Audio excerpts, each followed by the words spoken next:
Guys ഞങ്ങളിപ്പോൾ നമ്മളെ കോഴിക്കോട് സ്ക്വയറിൽ ഇരിക്കുകയാണ്. സ്ക്വയറിൽ ഒരുപാട് സ്ഥലങ്ങളിൽ കാണാൻ പറ്റാത്തൊരു മരുന്നാണിത്. അപൂർവമായുള്ള ഒരുപാട് കാലങ്ങൾക്ക് മുൻപ് ആളുകൾ മഞ്ഞപ്പിത്തത്തിന് മുഖ്യമായി ഉപയോഗിച്ചുകൊണ്ടിരുന്ന ഒരു ആയുർവേദ ചെടിയാണിത്. നെല്ലി എന്ന് പറഞ്ഞിട്ടുണ്ടെങ്കിൽ അത്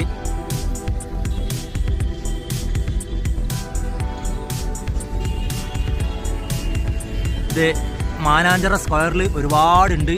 ആവശ്യക്കാർ ഇവിടെ വന്ന് പറിച്ചു കൊണ്ടാവുന്നതാണ് കേട്ടോ.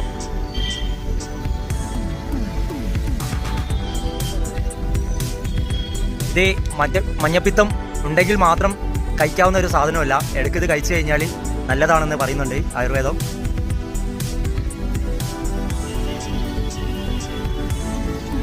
ഇതിൻ്റെ ഉപയോഗം എന്ന് പറഞ്ഞിട്ടുണ്ടെങ്കിൽ ഒരുപാട് ഉപയോഗമുണ്ട്. എനിക്കറിയുന്ന ഒരു ഉപയോഗം എന്ന് പറയുന്നത് മഞ്ഞപ്പിത്തത്തിന് ഏറ്റവും നല്ലതാണെന്ന് പറയപ്പെടുന്നുണ്ട്. അത് മാത്രമേ എനിക്കറിയൂ.